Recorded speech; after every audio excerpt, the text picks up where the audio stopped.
Hi guys, welcome back to my YouTube channel. Make sure to like and subscribe to the channel for Reddit cheating stories like these.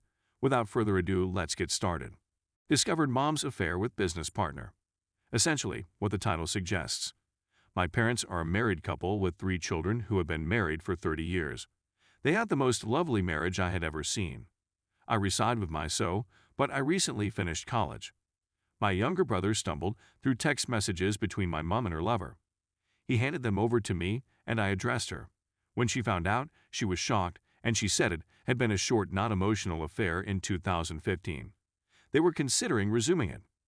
My younger brother can't face having this on his conscience, so I told her she had to notify my father. To be honest, neither can I. I'm in a bad way. My mother and her business partner were both married and had children. The business was operated in a very family-like manner. As an intern, I worked for them many times. I had been attending weekly meetings with them the whole time and had no clue what was going on. My mom was the person I spent the most time with. I'm worried about my father and family. If I'm being really honest and selfish, I feel betrayed by the person who is the most important person in the world to me. We held birthday parties, BBQs, and other family activities. I feel like she compelled me to be a witness to her adultery. I really should have known better. She's trying to keep my father in the dark. As a present, I handed her the weekend. I also chatted with her partner in business/affairs. He begged that I not tell anybody. I told him he could notify his wife or that I would do so. I'm devastated. I'm not sure what advice I need, but thank you for taking the time to read my concern. Update. In any case, my mother notified my father, and her business partner informed his wife, who then informed my mother. When I discovered out, I gave her 3 days to come up with a plan. The suggestion that I paint the city red and take my mother's life and mine was made by a few of you. My mother is not someone I loathe, and she does not deserve to be publicly nailed to a cross. I was under the impression that she should have the information rather than me. Without a doubt, my father was, insert all appropriate feelings here. He was even more displeased with the fact that my brother and I had been dragged into this mess by our parents. He assured us that he loves us and that this would have no effect on our relationship, which worried me since we have always been closer to our mother. My mother is well aware of the fact that what she did was awful. She is appealing for forgiveness and asserts that she is doing everything correctly. I'm taking a break from conversing with her at the moment. Perhaps my brother and father are also taking some time to reflect on their lives as well. Couples and family counseling will be accessible in the near future, and everyone is seeking for unique therapy options. Whether my parents will stay together is out in the air at this point. Nevertheless, I am aware that they are both hesitant to abandon a 30-year relationship. I still believe my mother spoke the truth, and I made it clear that I was willing to supply any and all evidence in support of this belief.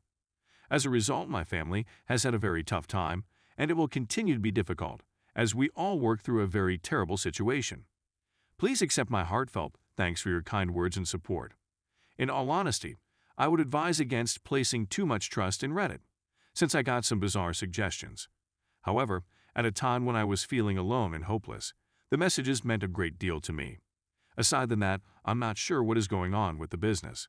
Her spouse, I believe, is on the verge of quitting. If that is the case, I anticipate him to play a far less role in the company's management. At the present, I am in an extremely difficult circumstance, and I have no way of escaping it at this point. Story 2. Still hurts after 2 years. For 4.5 years, I, 30 male, was in a relationship with 35 female. On a regular basis, I am happy and loving, yet I am also disturbed. She had a drinking issue. She drank often and in large quantities. In one night, all sorts of drink were mingled together. She was an extremely furious, aggressive, and physical alcoholic who would sometimes be violent towards me. Nothing wrong with that, but it's clearly a huge line crossed. She'd get booted out of weddings, including one when I was a groomsman, create conflicts in public, and even provoke fights that resulted in her being assaulted. Random males sometimes came at the door, probably encouraged there, and I lost count of the amount of taxi drivers I had to bargain with to return phones or calm them when they weren't paid. It was awful, and I was foolish enough to believe I could assist, or that she would miraculously awaken one day and figure herself out. I was much more patient than I should have been. I was always the one who cleaned up the mess. It was my first relationship, and I was dating with the intention of marrying. I was also terrified to leave since I didn't want to be alone. It did, however, inevitably create major problems in the partnership. The repercussions and hangover sadness she was perpetually in was a whirlwind of feelings. I vehemently recommended counseling or better control each time, and each time I had a sharp defensive reaction, and you can image the rest. Furthermore, for 18 months, at the end, she was surreptitiously cheating with a married guy she met drunk in a pub, who also happened to be a work colleague. This was discovered by her later. They'd meet in secret, either at our house or his. They would drink and have together, which supposedly occurred at least 10 times. It came out when the other person messaged me to explain what had happened, as he was obviously an alcoholic seeking counseling to mend his divorced marriage. I didn't answer, but I did confront my ex about it. At the time, I was foolish enough to trust my ex's narrative since it seemed reasonable enough. I was skeptical, really, but I was also loving the feel of all the sand around my head. Cheating occurs to other people, not to me, I reasoned. After a few months, we decided to call it quits in September 2020. One dispute too many. I'm lying in bed one night when a light bulb flashes off in my head regarding this weird message I received from this man a few weeks ago, so I react by asking whether it was real. He claims it is, so I put my ex on the spot. She insists it isn't, so I tell her he didn't say that. Then she comes clean and confesses. Cue immediate terror. She gets a spontaneous twinge of empathy for someone else and asks me to chat about it later that evening at her house.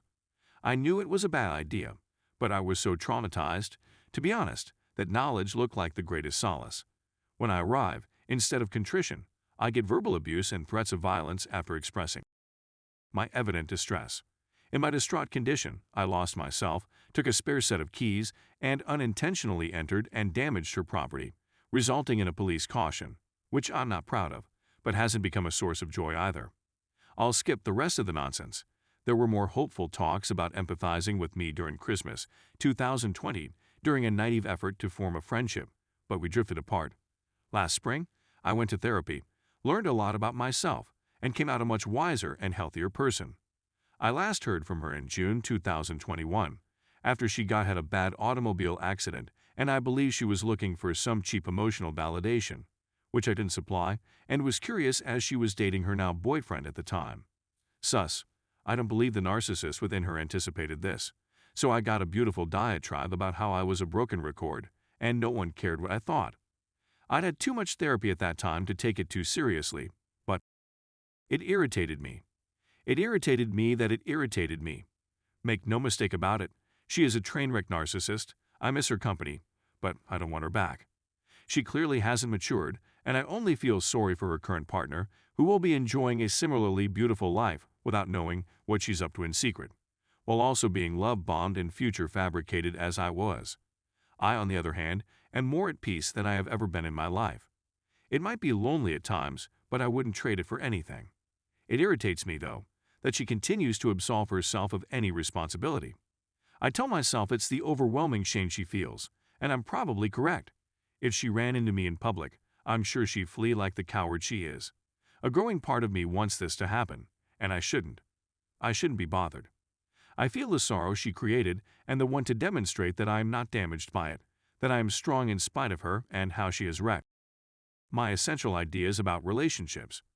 Despite how much I like the serenity, I think it's an indication of how destructive this was that I'm sitting here writing this. Or do I just need to get over it since it's been so long? Thank you for taking the time to read. Comments are appreciated.